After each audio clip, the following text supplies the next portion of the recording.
Hi, today we are converting the reverted.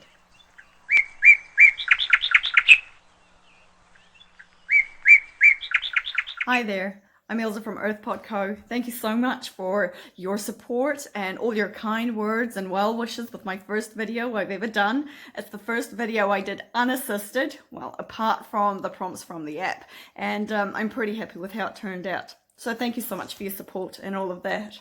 Today I want to talk about what I've done to convert my reverted Hoya Krimson Princess. So Hoyas are part of the milkweed family, and you get many different kinds of them. But this specific one is called Krimson Princess, and it has this beautiful variegation on the inside of the leaf, like a creamy white variegation on the inside, as you can see there. For those of you who don't know, variegation just means that the color is broken. It's not just white, it has different colors in it. Mostly it will have light greens and whites and creams and those kind of things in there as well. So that's our variegation.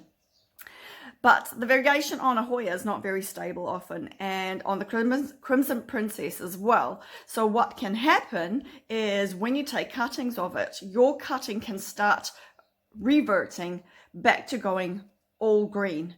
And that is what happened to my cutting over here. I have two cuttings in this pot, and this one I have not touched, but this is the one that I've done my little experiment on. And let me take you through what I have done. So the first thing I did is I actually had to go and look at my stem, and on the stem you can see the variegated part. Sorry, I'm trying to zoom in here, but it's not very clear, but you can get an idea that the one side of my stem, this side, is lighter than the other side over here. There's actually a white line going all the way up there to show that there's variegation. Now, the reverted part, the all green leaves, was growing from the green part of the stem, from this side of the node. And so what I wanted to do is I wanted to encourage this plant to stop growing from the green node and to start growing from the variegated node again. So what I did, I took a sharp pair of scissors that I sterilized, and then I just cut the new growth point with all the green leaves. I just chopped it off. So if I were to chop this one, I would just chop it really close to the node where it started growing from. And that's exactly what I've done here. I chopped it really close to that node over there. Then I just took a little dab of cinnamon, put it on that open wound, so to speak, to prevent any infection going in there. The resulting cuttings, I just put in some lacquer clay balls, which I'm propagating, and this can just be a new plant, because even though it's green, it's still really beautiful, right?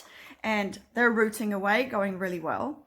And from there, I actually then went and I put some of this stuff on the node where I want to encourage the growth from. So this is crazy cakey cloning paste, and it's actually made for orchids, which I have it on my orchid as well. And I've put it on pretty much anything to experiment with. And so far, I don't know if this is what causes to grow so quickly, but I kind of want to believe it is, because it feels like it grew faster than my other Krimson Princess did, that I didn't put this on. So, but it's two different cuttings, might not be the same. I'm not claiming this is a miracle thing, but this is really cool to experiment with. So if you're interested in getting some of it and just playing around, I encourage you to get it. I got this from a lady called, a company called Itsy Leaf here in New Zealand. I will put a link to her website below. And, but yeah, or just any cloning paste that you can get your hands on. I'm pretty sure wherever you are, you have it as well.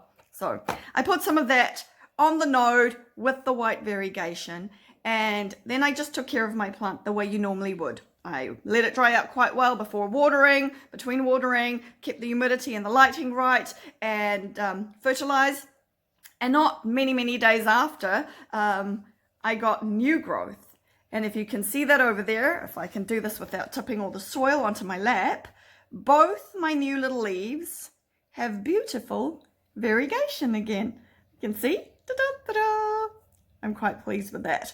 So far it looks like this little experiment has been quite successful, but we won't know until the next set of leaves come out, and I will have to keep you updated with that one.